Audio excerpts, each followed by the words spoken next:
UTSയുടെ നേതൃത്വത്തിൽ നടന്ന മെയ്ദിന റാലി സാഫല്യം കോംപ്ലക്സിൽ നിന്നും ആരംഭിച്ച് പഞ്ചവാദ്യത്തോടു കൂടിയ റാലി സെക്രട്ടേറിയറ്റിൽ സമാപിച്ചു. റാലി UTS സംസ്ഥാന പ്രസിഡന്റും മുൻ മന്ത്രിയുമായ ബാബു ദിവാകരൻ ഉദ്ഘാടനം ചെയ്തു. UTS ജില്ലാ പ്രസിഡന്റ് കരിക്കകം സുരേഷ് അധ്യക്ഷത വഹിച്ചു. UTS ജില്ലാ സെക്രട്ടറി ഡോക്ടർ കെ ബിന്നി സ്വാഗതം പറഞ്ഞു. RSP തിരുവനന്തപുരം ജില്ലാ സെക്രട്ടറി ഇറവൂർ പ്രസന്നകുമാർ, കർഷക തൊഴിലാളി യൂണിയൻ സംസ്ഥാന പ്രസിഡന്റ് നന്ദിയോട് ബാബു എന്നിവർ പങ്കെടുത്ത് സംസാരിച്ചു. സഖാവ് K Jayakumar, KS Sanalkumar, K Chandrababu, V Sreekumaran Nair, Chemmaruthy Sasikumar എന്നിവർ നേതൃത്വം നൽകി.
അധ്യക്ഷൻ ഈ UTUCയുടെ ഇന്നത്തെ മെയ്ദിന റാലിക്ക് നേതൃത്വം നൽകുന്ന തിരുവനന്തപുരം ജില്ലയിലെയും സംസ്ഥാനത്തെയും UTUCയുടെ പ്രിയങ്കരായ നേതാക്കന്മാരെ, പ്രിയമുള്ള തൊഴിലാളി സഹാക്കളെ, സ്നേഹിതരെ, ഇവിടെ സൂചിപ്പിക്കപ്പെട്ടതുപോലെ 150 വർഷങ്ങൾക്ക് മുമ്പ് 8 മണിക്കൂർ ജോലി എന്നതായിരുന്നു പ്രധാന മുദ്രാവാക്യം. അന്ന് ഇതുപോലെ ഇന്നിപ്പോൾ ഇന്ത്യയിൽ നടപ്പിലാക്കിക്കൊണ്ടിരിക്കുന്നത് പോലെ അന്ന് തൊഴിലാളികളെ മണിക്കൂറുകളോളം, പകലന്തിയോളം, അന്ന് സൂര്യൻ ഉദിക്കുന്നത് സൂര്യൻ അസ്തമിക്കുന്നത് വരെയാണ് അന്നത്തെ ജോലി സമയം. അതും യാതൊരു നിയന്ത്രണങ്ങളും നിയമവും ഇല്ലാത്തിരുന്ന ആ കാലഘട്ടത്തിൽ 8 മണിക്കൂർ ജോലി, 8 മണിക്കൂർ വിശ്രമം, 8 മണിക്കൂർ വിനോദം എന്ന മുദ്രാവാക്യം ഉയർത്തിക്കൊണ്ട് ചിക്കാഗോയിലെ തെരുവീതികളിൽ ആയിരക്കണക്കിന് തൊഴിലാളികൾ നടത്തിയ വൻപിച്ച പ്രക്ഷോഭത്തെ അടിച്ചമർത്തുകയായിരുന്നു എന്ന് പറഞ്ഞാൽ, അന്ന് ഇത് നിങ്ങൾ ആലോചിക്കണം, 150 വർഷങ്ങൾക്ക് മുമ്പ് തുടങ്ങി വെച്ചതാണ് ഇത്. പക്ഷേ ഇന്നിപ്പം നമ്മളിപ്പോൾ ഈ 2026 മെയ് ദിനം ആചരിക്കുമ്പോൾ ഇന്ത്യയിൽ അതേ സംവിധാനം സംജാതമായിരിക്കുന്നു. ഒരുപക്ഷെ സ്വതന്ത്ര ഭാരതത്തിൽ ഇത്രയേറെ തൊഴിലാളികളുടെ അവകാശങ്ങളെ പുല്ലും പോലും അവഗണിക്കാതെ അതെല്ലാം അവഗണിച്ചുകൊണ്ട് പിച്ചി ചിന്തിക്കൊണ്ട് തൊഴിലാളികളെ തെരുവിലേക്ക് വലിച്ചെറിയുന്ന ഒരു സമീപനമാണ് ഈ മുതലാളിത്ത ഗവൺമെന്റ്, മോഡിയുടെ നേതൃത്വത്തിലുള്ള ഒരു മുതലാളിത്ത ഗവൺമെന്റ് അധികാരത്തിൽ നിങ്ങൾ മനസ്സിലാക്കിക്കൊള്ളും. മുതലാളിത്ത ഗവൺമെന്റ് എന്ന് ഞാൻ പറയുമ്പോൾ ഈ ഗവൺമെന്റ് അധികാരത്തിൽ വരുന്നത് വരെ ഇന്ത്യയിൽ ഭരിച്ചിരുന്നതെല്ലാം ഒരു സോഷ്യലിസ്റ്റ് ആശയഗതിയോടുകൂടിയിട്ടുള്ള ഭരണമായിരുന്നു.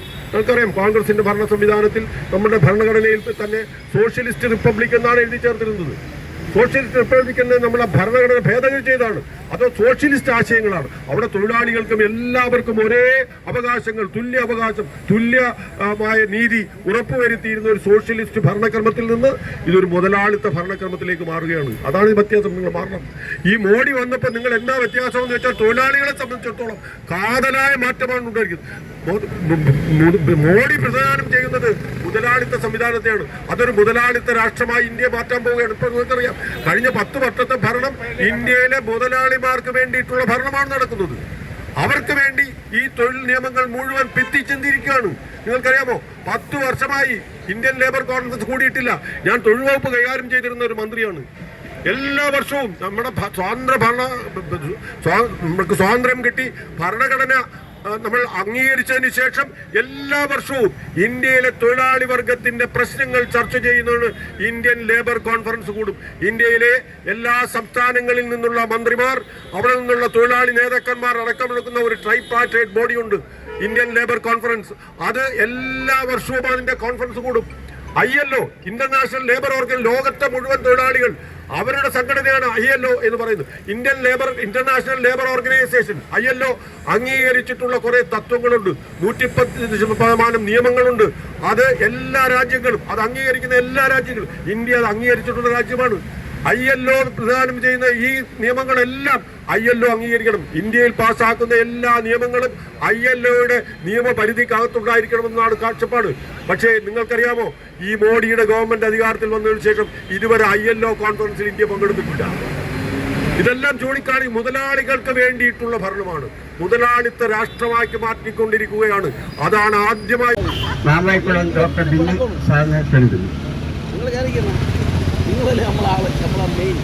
ഏറെ പ്രിയപ്പെട്ട അധ്യക്ഷൻ ശ്രീ കരിക്കകം സുരേഷ്, ഉദ്ഘാടകൻ UTUC സംസ്ഥാന പ്രസിഡന്റും മുൻ മന്ത്രിയുമായിട്ടുള്ള സഖാവ് ബാബു വാരൻ, പാർട്ടിയുടെ തിരുവനന്തപുരം ജില്ലാ കമ്മിറ്റിയുടെ സെക്രട്ടറി സഖാവ് ഇറവൂർ പ്രസന്നകുമാർ, പാർട്ടിയുടെ കേന്ദ്ര കമ്മിറ്റി അംഗം സഖാവ് K. ജയകുമാർ, സഖാവ് KS സനൽകുമാർ, പാർട്ടി സെക്രട്ടേറിയറ്റ് അംഗം സഖാവ് K. ചന്ദ്രബാബു, UTUCയുടെ ജില്ലാ treasurer advocate A. Sreedharan sir അടക്കം ഈ റാലിയിൽ പങ്കെടുക്കുന്ന ഏറെ പ്രിയപ്പെട്ട സുഹൃത്തുക്കളെ, സഖാക്കളെ, നമുക്കറിയാം ഇന്ന് മെയ് മാസം 1-ാം തീയതി ലോക തൊഴിലാളി ദിനം ലോകമെമ്പാടും മെയ് ദിനമായി ആചരിക്കുന്നു.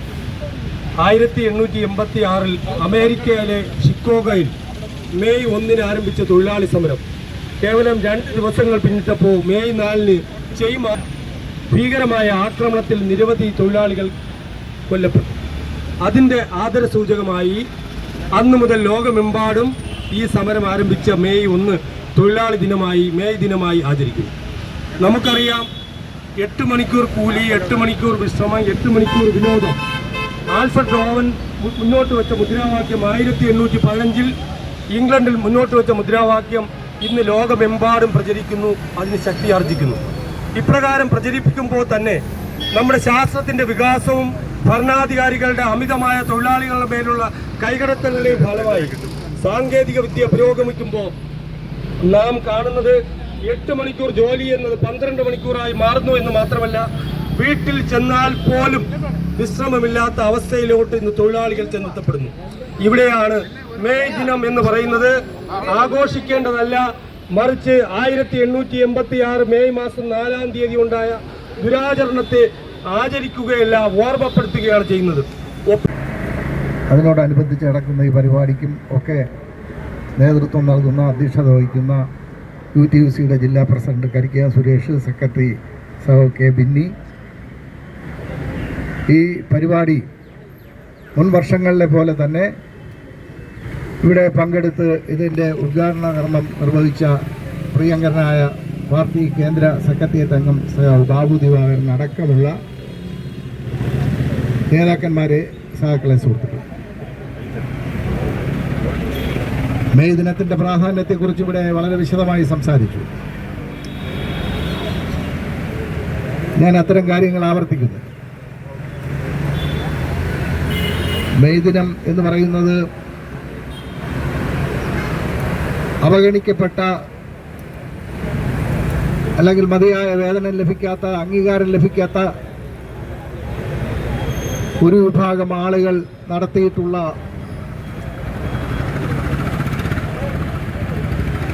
സമരവും പ്രക്ഷോഭവും തുടർന്ന് നടന്ന രക്തച്ചൊരിച്ചിലും വെടിവയ്പ്പിനും ഒക്കെ ആധാരമായ വിഷയമാണ്. അപ്പോൾ ഈ വിഷയത്തിൽ വലിയ പങ്കുവഹിച്ച തൊഴിലാളികൾ എന്ത് മറന്നാലും മെയ് ദിനം വിസ്മരിക്കാറുണ്ട്. Straight forward, Thiruvananthapuram.